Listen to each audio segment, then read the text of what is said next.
kakati mwebuuza obuntu buno bukola ki abantu abasinga bayinza okwebuuza obuntu obutambula ojja kubutegeera kakati nga tumaliriza tulina kagemu ke tugenda okuzannya oyo yenna anaasinga okuteeka komenti nnyingi ku YouTube channel yange nefuna likes nyingi agenda kuwangula ticket olino tugabira abawagizi baffe ticket tewali tabu obeemu oba bbiri oba ssatu zonna ayagala tewali tabu yes tujagaba yemu yes tugenda kusinzira ku mutakono era wetegereze video zaffe nga bwegenda okutambula tulina ekintu kye tugenda okukoonako kasita onaateeka eddakiika tubagambe bwe tuti ngenda kwogera ku pulezidenti waffe ekigambo kyengenda omwogerako ogenda teeka timing yakyo wano oba kitegeera timing eno eri ku kisaawa ndooza bagiraba kasita mwogerako mu ddakiika 3 teekawo mu ddakiika 3 sooka commentinga obudde teekamu obudde mu comment section oyogere ku bye twogeddeko comment yo bw'enaafuna likes ennyingi ogenda kuba owangulira ticket okategedde kati ogenda kuba owangudde ticket yaffe ekitegeeza naffe tusobola okuwangula nammwe musobola okuwangula yes tubaniriza Crovin Media leero nsazizza omusajja akyasinze okubeera ow'amaanyi mu Dubai tegesi wa bivulu nga Crovin Media leero akuba yali international nze nkyaliroko ssebo webale kuteeka bivulu tugezaako ekintu ekikwasagiriza maanyi tugezaako muganda ebiseera ebyo ndaba amaanyi ogajjawo agogera recently nagenda okulaba nga ogamba nti president yaŋŋambye n'otulaga ne screenshot nga kiraga oyogera n'omukulembeze direct nga tetunagenda yeyo soka weyanjulira abantu tugende maaso bannange mbalamusizza nnyo baganda baffe abagyekumiddeko kibigaggadde bagise Crovin Media bane twebaza nnyo baganda baffe abagyekumiddeko Crovin Media mwenna amanyi agange bampita Better Source yes, oli ku Facebook, YouTube ne TikTok oba oli ku TikTok oka? Ku TikTok ne ku Facebook. Okay. All right. Yes, ndoza mumaze okumulaba omukulu gwe tuleese olunaku olwaleero. Tugenda kuyita mu nsonga nnyingi nnyo eza people power tuyite mu bivulu ndoza tulabwe twambadde. Twanyumye dda. Omukulu King Saha. Twatubulina. Esawa yonna. Nga sinagenda kwa tugenda kwogera ku bintu bingi. Soko tubulire. King Saha agenda kubeerayo ddi? Nga 5 September tugenda kuba naye kuvana mu kiramba nga 6 ate kigwera Abu Dhabi ekitegeeza tumulina wiki namba muno mu UAE okay okuyingira sente meka okuyingira zigenda kubeera diramu 15 ordinary VIP diramu 2.5 emeza ya diramu ya 10,000 abantu 5 ngerike ebyokunywa n'ebyokulya ndooza mukiwulide yes kakati Better Source nga tunagenda mu details nga gwo omu kubaddukanya people power mu Dubai simanyi oba oli kachiko ka people power naye nkumanya oli muntu w'amaanyi nnyo mu bikwatagana ku nkyukakyuka wano mu Dubai waliwo ebigenze maaso eyo tulabye mu ggwanga lyaffe Uganda Kabaya bamukutte Chanaku atenga kitufu abawule wagafunye nagafunye yana badde wakumunoonyako leero okay kyamukisawo bisobodde kwa leero badde ne meetings ezenjawulo sobodde mufuna nengezi okulaba ku mawulire nga bamukutte esati yonna bana basajja tebaswala n'esati gye bamuteereddemu ejjudde omusaayi bamusazeeko enviiri akyazirina naye nga bamukuddemu amannyo abantu bagamba nsonga ki yamukwasizza Kabaya nkimanya yes muntu wankyukakyuka nesiyo nakuba ekyo yakwasizza Kabaya baganda balina okimanya bonna nti kwagala ggwanga lye ze nsonga enkulu ezitukwasa mu ggwanga lyaffe kwagala ggwanga lyaffe era kati buno obudde senga bavubuka naddala bali wabuli w'eggwanga kyetusobola okukolera eggwanga lyaffe kyokka kiri kimu kwe kuwaayo obudde bwe tulina ne tubuusa baganda afa bali eka kubanga baganda afa bali eka bali mu kutisibwa kungi nnyo kituufu ndowooza bali batuusibwako so kati ffe baganda afa bali wabuli w'eggwanga kitukakatako okwekubira mu ngeri zonna kwogera kusonda kubaawo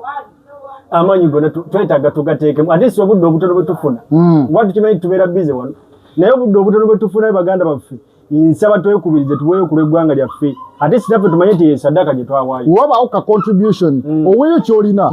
okitegeera kati omusajja nga Kabaya biru z'eddwaliro ne tuzikatalinga naaba nga takwata mu nsawo ate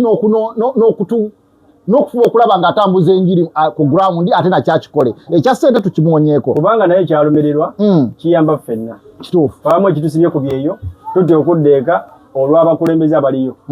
nti bakyamu omuntu okoze akasenteko wano ogende mu nsi ate akasenteko nyini kokoze kakwettire olwa sisitimu sisitimu yennyini esobola n'okugula abantu abakunoonya ne bagaa nti oyo mumutuuseeko obulabi nga tetuneeyongerayo njagala ntegeeza abatulaba bannaye mu subscribing ku channel yaffe Rovin Media ku YouTube Rovin Media ku TikTok tusinziridde wano ku Mpombo restaurant bakafulu b'okutunda kamere kabana Uganda wano oluwombo lukyasinze yes kakati embeera eno eya omukulembeze waffe vice president eyatuuseewo essaawa zino tetunnamanya nawa gyali Muwanga Kivumbi ogyogerako ki embeera eyo era eyongera kutulaga nti bannayuganda tuteekeddwa okukumya ebitambula mu ggwanga lyaffe kubanga kyannaku nti ate abamuffe bwe tuvaayo okwogera wali abatukomako naye ng'ate bye yabadde ayogera byennyini essaawa zino byalimu omuntu okukwatibwa ewatali musango kozi bwe baali bamuwa beyiro bamuggyako miliyoni 10 nga bamuta cash naziwaayo kati gwe sooka weebuuze batwala zaaki kubanga okuyitawo 24 hours nga tezawera 24 hours zawera zalinga 14 nga baze bamukwata naye watali musango gwonna kati ebyo byemu bye yali ayogerako kubanga omusajja yalina obusungu bungi kozi yawangula akalulu ke ne bakabba ne bamutira abantu bewaka ate ne bamuteekako okitegedde kati yalina obulungi bungi ku mutima wali tomusuubira omusajja omukulu alina ekitiibwa bwe kityo ali mu pozisoni bwetu omukulembeze waffe nti abeeyo ataasirike kubanga fe abali mu bintu bino tubirimu nga tulimu ebyaddala tetwajjamu nti batuguze buguze kwegamba ekikuleeseemu ne bwoba otusiddwako ki oyongera kubanga olumwa bulungi abantu abamu bagamba nti Muwanga Kivumbi we baamutadde yabadde tamanyi mbeera zigenda mu maaso nti omusajja yatabuka dda akwata buli ayogera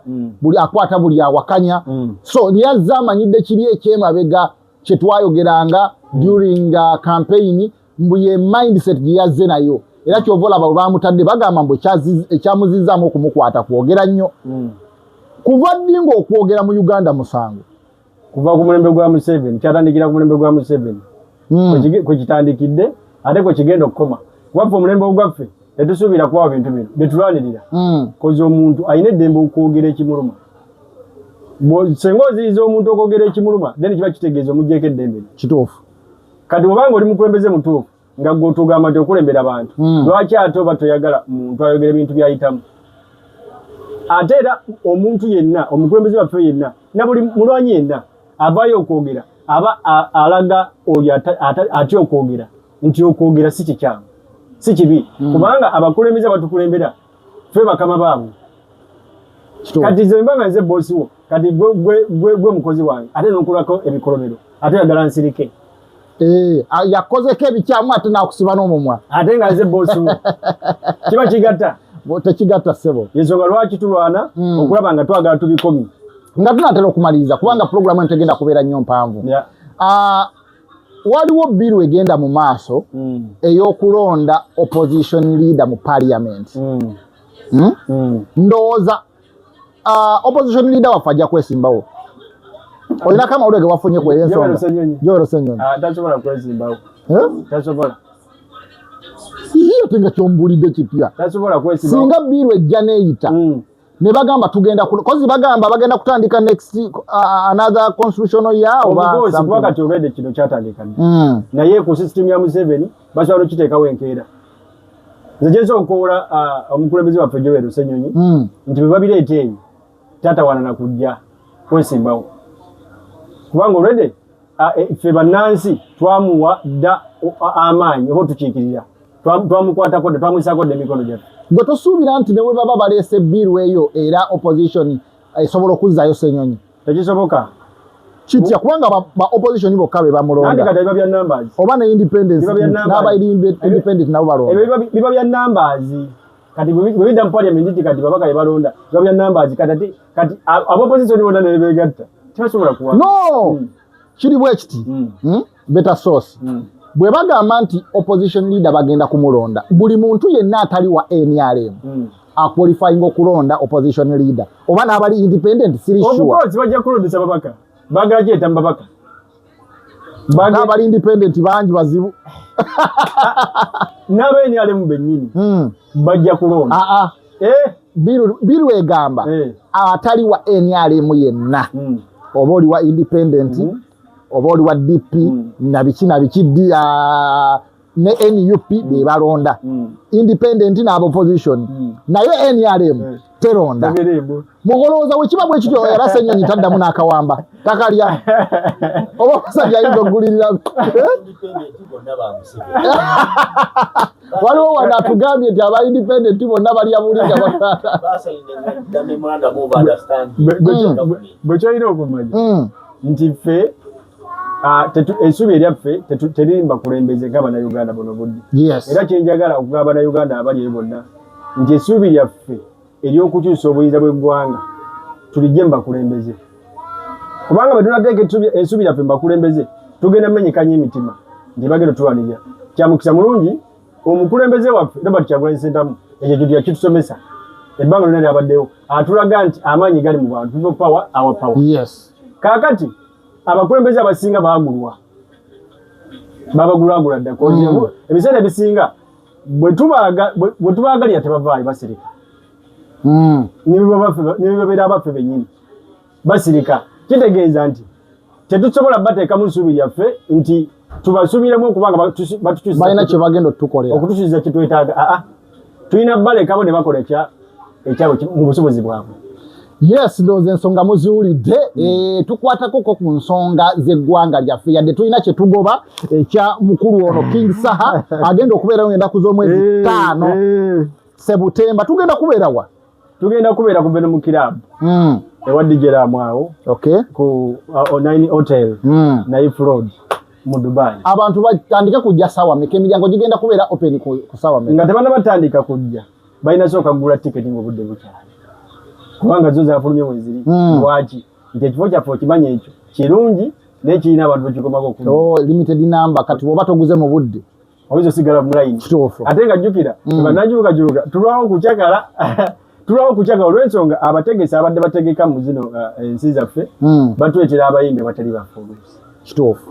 kati nawe kikumenya okugenda mu bintu jjukira nti buli kaseera akasajja katutika akazito ku mutwe beta sauce gwe guno omulundi gwo gusoose okutegeka omuyimbi mu Dubai gwe mulundi ogusoose naye ng'amaanyi mangi mpulidde mbwe abantu ne t-shirt zino bagulangule nzo mpadde ya bwereere nga Robin Media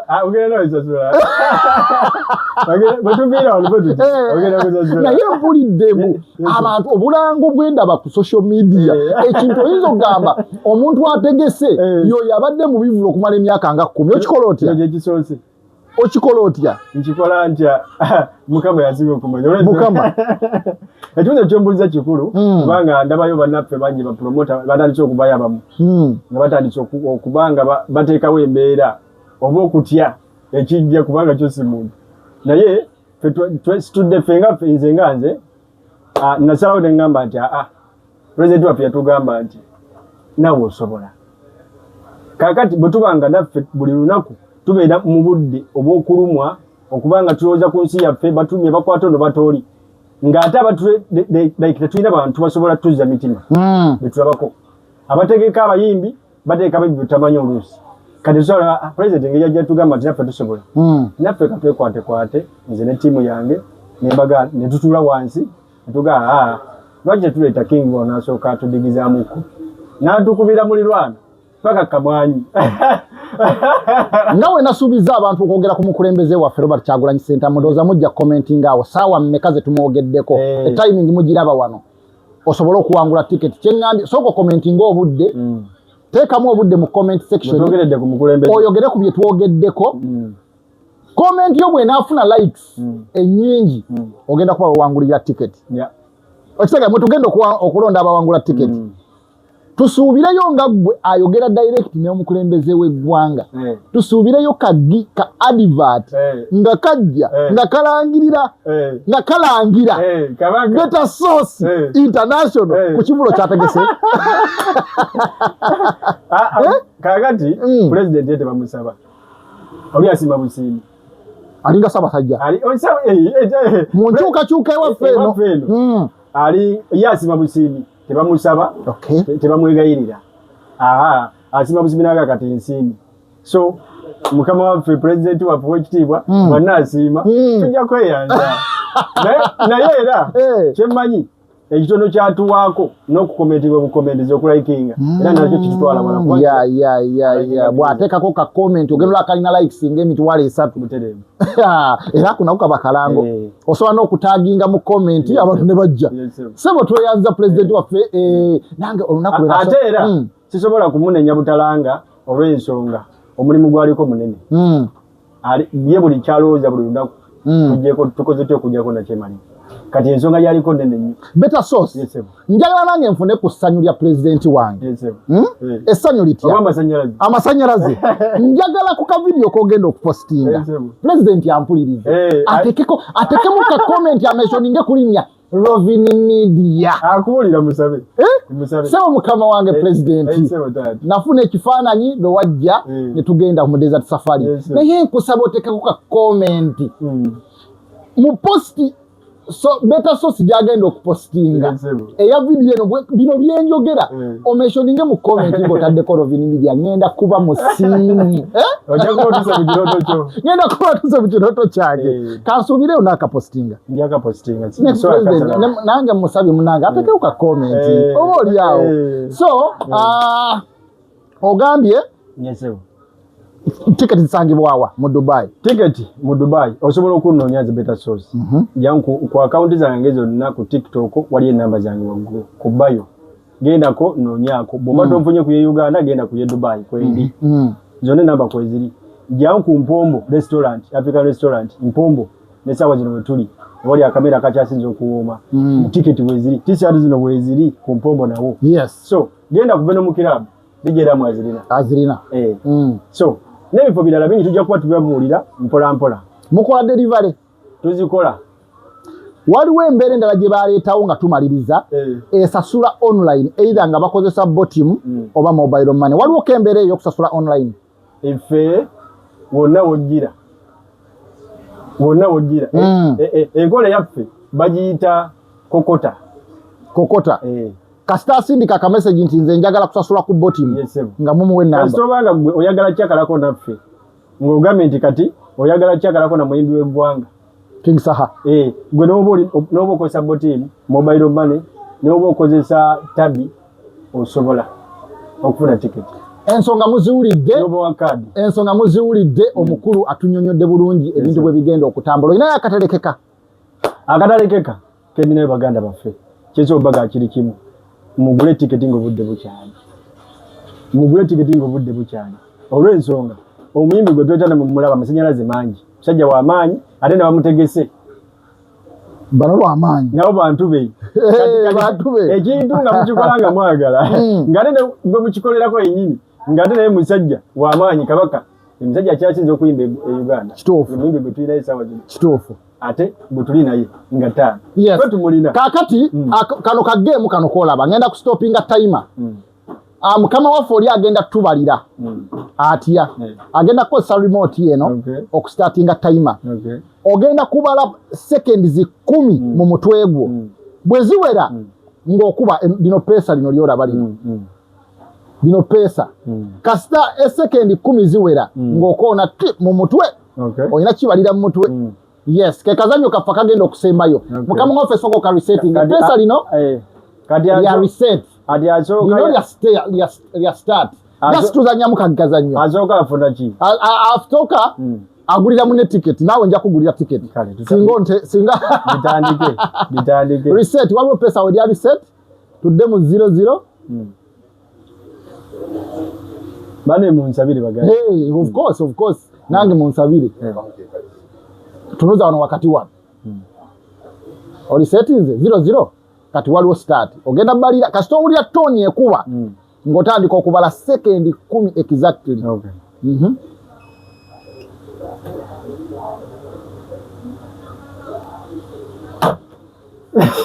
Nakubita. Nzeba sangi. Alaga tulaga. Sebo sekendi 10 gwe okubye sekendi wakaita we sekendi 3. Gwe oyisiza mo kuyetero after 12 buli yakwe after 6. Kinageza muwangudde. No, alika tuoba omanya okuwangula we kubeera. Yabuzizaayo 4, right? Atenze ndi above only 2. Kati kitegeeza nze ndi close to the answer. Nze mba muwangudde. Tukaddemu resetting. Kati kitegedde. Resetting nze kasetuka ku 00 nga tuddamu. Ng'otugamba nti ngenda kutandika. Mwesabire nange nfune tiketi ya kabaka. Katoni kasaka kaaba bwe kati ngoma yatandika okubala paka ku 10 seconds. Okay.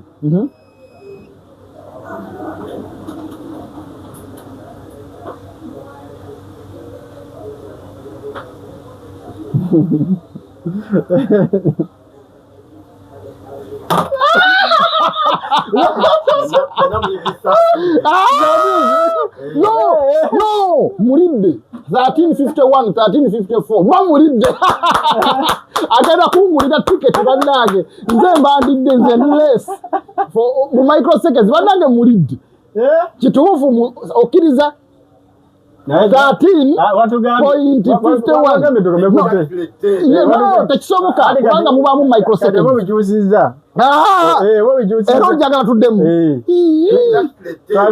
tekisoboka ekya exactly 10 naye aba close to the answer.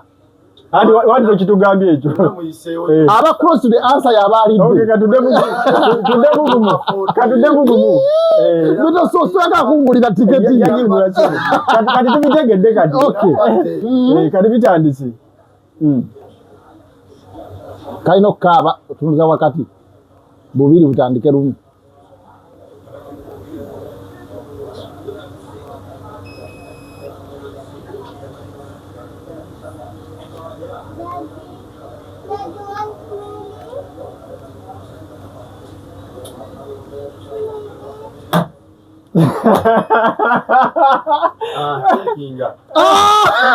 Steven akulidde kwera obutati Nzigera bigiriza zangu zozo kubaru kakati onsoose naye tewabaze bulungi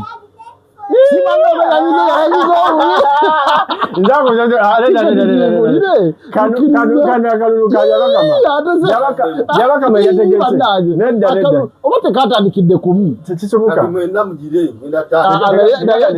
kirabika lefaali naye byabakama wakubiri kubanga kalina kutandikira wamu.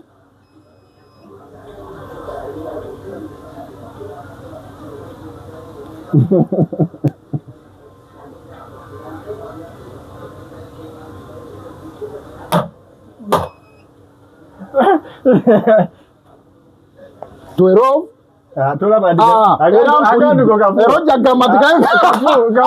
tukomyawo tumuwadde chance nga musanvu angulidde tiketi abalabi baffe mutubulire kana kantu katuufu ddala mazima bakiteeke mu comment section ani alidde Better Source ne Rovin Media ani alidde Robin akantu kanabikaza akasetinze